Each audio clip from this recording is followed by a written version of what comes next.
কাজ আছে, কি কাজ বলেন? ফাগসিলু উজুহাকুম,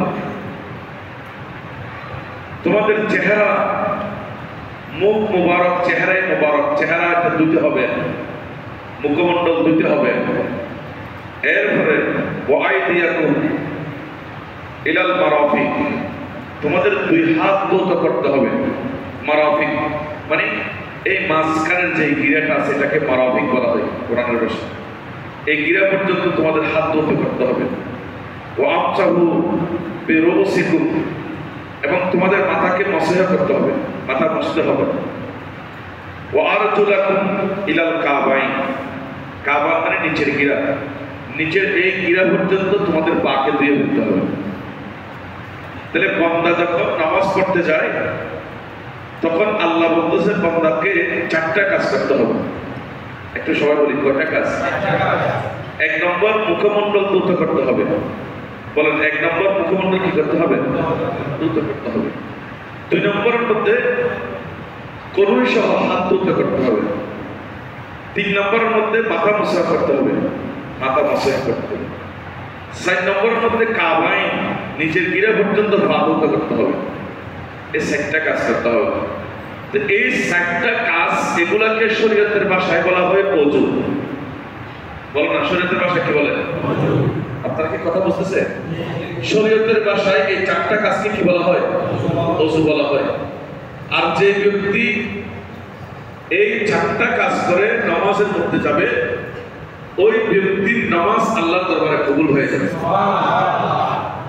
সেজন্য বলা হয়েছে ওযুর ফরজ সেটি। বলেন না, ওযুর ফরজ কয়টি? সেটি। এগুলো কোনো ব্যক্তির উক্তি না, রাসূল পাকের হাদিসও না, এটা ডাইরেক্ট সরাসরি কোরআন শরীফে আয়াত। এখন আসেন ওযুর মধ্যে যে চারটা ফরজ আছে, এটা কোরআন আমাদেরকে শিখিয়ে দিল। কোরআন বলতেছে যে ফাগসিলু উজুহাকুম, তোমরা তোমাদের উজুহ মানে চেহারা, চেহারাকে ধুয়ে ফেলো। ফাগসিলু, তোমরা ধৌত করো। চেহারার পরিমাণ কতটুকু এটা ব্যাখ্যা দিয়েছেন মুস্তাহিদ উলামায়ে কেরাম। বললেন উপরে চুলের গোড়া থেকে জামির নিচ পর্যন্ত, এপাশে এক কানের লতি থেকে অপর কানের লতি পর্যন্ত, এই পুরাটাকে বলা হয় চেহারা, পুরাটাকে বলা হয় মুখমণ্ডল। বলো না, কি মণ্ডল? পুরাটা। তাহলে সীমারেখা কতটুকু বলছি?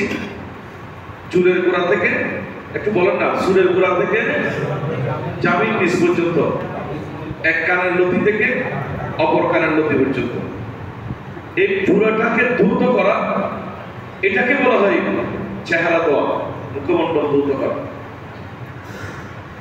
হাতের ব্যাপারে মশালা হচ্ছে ওয়াইদিয়াকুম ইলাল মারাফিক, আল্লাহ বলতেছে তোমার মারাফিক, এই গিরা সহ, গিরা ছাড়া না, গিরা সহ, এই গিরা সহ হাতকে ধৌত করতে হবে ভালোভাবে, এটাকে মারাফিক বলা হয়। আর মাথা মশাই হয়, 4 ভাগের 1 ভাগ মশাই করা, এটা হলো ফরজ।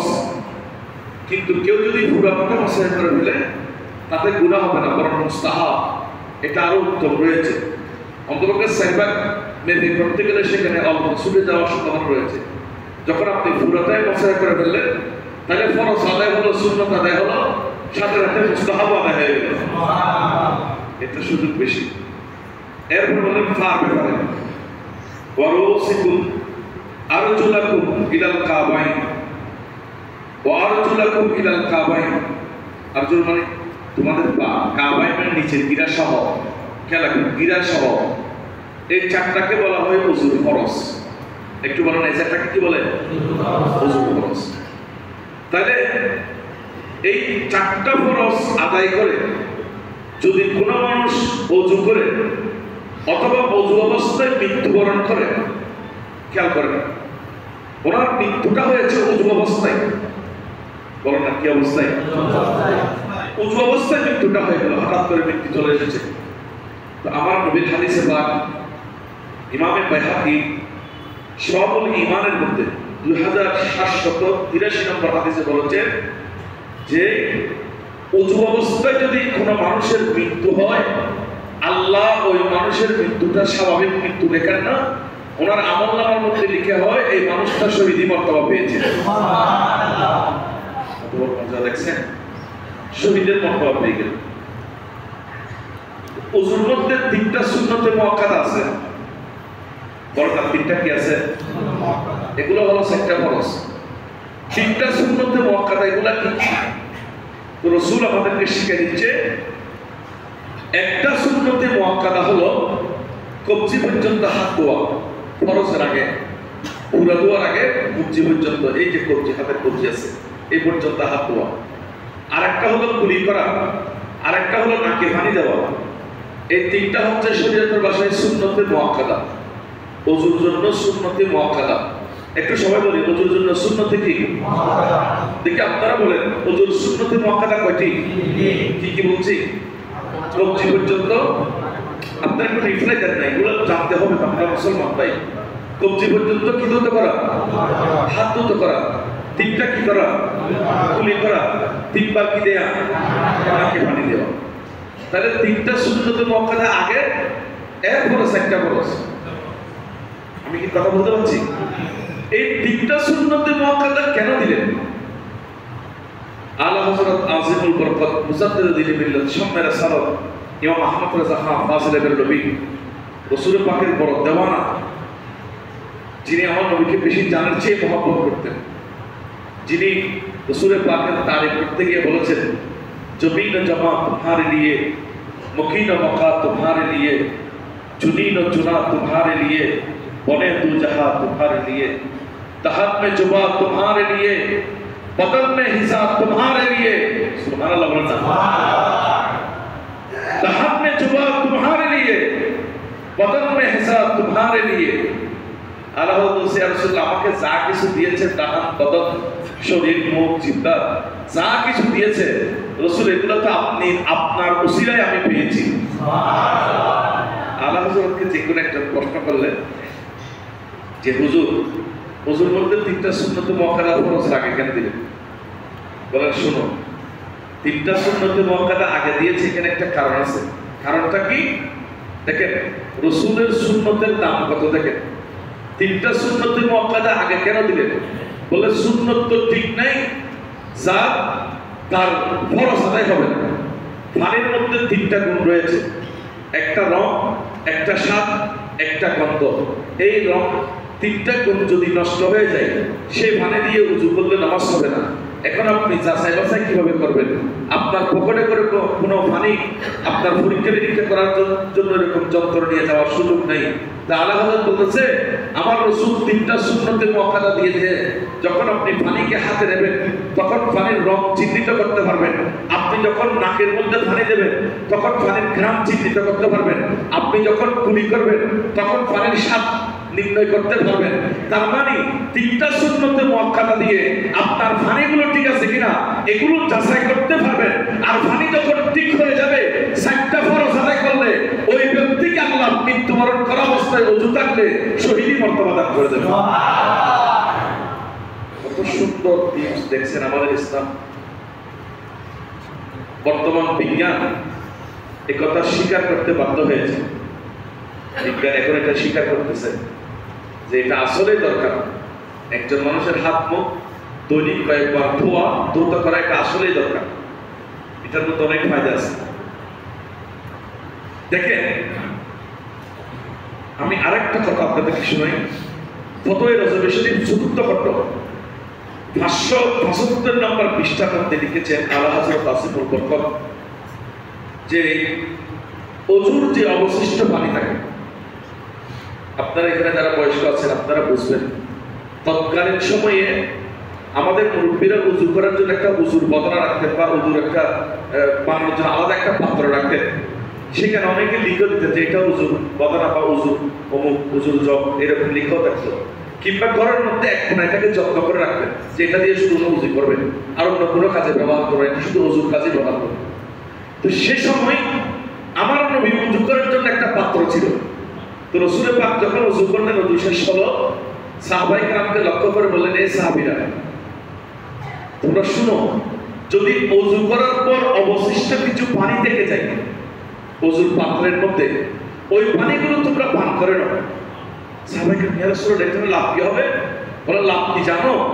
যেই ব্যক্তি ওযু করার পর অবশিষ্ট পানি থাকবে সেই পানিগুলো দাঁড়িয়ে পান করবে, আল্লাহ রাব্বুল আলামিন ওনার শরীর থেকে একটা নো, দুইটা নো, তিনটা নো, পাঁচটা নো, 10টা নো, 70টা রোগ তার শরীর থেকে দূরীভূত করে দেবে। কয়টা রোগ হচ্ছে? 70টা রোগ। আল্লাহু আকবার। ওযু পানির ভিতরে কেমন নিয়ম দেখেন। পৃথিবীতে স্বাভাবিকত আমরা যে পানিগুলো পান করি, আমরা পানি পান করি না? ভাত খাওয়ার সময় এমন আমাদের পানি লাগে, পানিটা বললাম জীবন।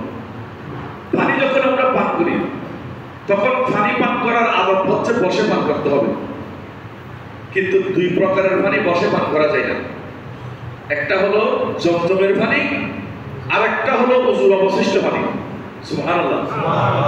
আমাদের টিউবওয়েলের পানি যখন সেগুলো আপনি ওযু করবেন, ওযুর অবশিষ্ট পানি আপনার পাত্রের মধ্যে রয়ে গেল, রাসূল বলেন সেগুলো বসে পান করে না, সেগুলো দাঁড়িয়ে পান করো। এগুলোর মধ্যে রোগ মুক্তি রয়েছে। আর একটা হলো জমজমের পানি। আল্লাহ তাদেরকে মক্কা মদিনা নসিব করেছেন, আবে জমজম পেয়েছে। রে আল্লাহু আকবার। এগুলো দুনিয়ার কোনো পানি না। দুনিয়ার পানি তৃষ্ণা নিবারণ করে, আর জান্নাতের পানি আপনার জমজমের পানি এটা এমন পাওয়ারফুল পানি, এটা মানুষের তৃষ্ণা নিবারণ করে এবং ক্ষুধা থাকলে ক্ষুধাও দূরীভূত করে দেয়। এটার মধ্যে এমন লাভ, এটার মধ্যে ক্ষুধা নিবারণ হয়, তৃষ্ণা নিবারণ হয়, রোগ মুক্ত হয়। তিনটা ফায়দা রয়েছে। আল্লাহ সবাইকে বারবার আবে জমজম, জমজমের পানি পান করার সেই তৌফিক দান করুন। তাহলে জমজমের পানি পান করতে হয় দাঁড়িয়ে দাঁড়িয়ে, কিবলামুখী করে হয়ে নিয়ত করে আপনারা 3 ঢোকে পান করবেন, কমপক্ষে 2 ঢোকে। ওযুর পানি অনুরূপ দাঁড়িয়ে পান করবেন, কিন্তু স্বাভাবিক পানি বসে পান করা একটা সুন্নাত। রাসূল করিম রউফুর রহিম সাল্লাল্লাহু আলাইহি ওয়াসাল্লাম বলেছেন, যে ব্যক্তি ওযু অবস্থায় থাকবে ওনার জন্য অনেকগুলো ফায়দা আছে, অনেক কল্যাণ আছে। অনেকগুলো কল্যাণের মধ্যে একটা কল্যাণ হলো দেখেন সহিহ মুসলিম শরীফ 246 নম্বর হাদিস। খুব ভালো করে খেয়াল করেন, অত্যন্ত প্রয়োজনীয় কথা। হযরত আবু হুরায়রা হাদিস বর্ণনা করতেছেন, আন্না রাসূলুল্লাহ সাল্লাল্লাহু আলাইহি ওয়াসাল্লাম। ইমাম মুসলিম, ইমাম বুখারী উযুর উপর বাবুল উযুর করার বাব রচনা করেছেন, অধ্যায় রচনা করেছেন। সেখানে হাদিস আছে, ইজা তাওয়াদ্দা আল আব্দুল মুসলিম, যখন কোন মুসলমান ওযু করে, তো নবীজি বললেন ওযু করতে দেরি নেই, আবিল মুমিন, মুসলমান কিংবা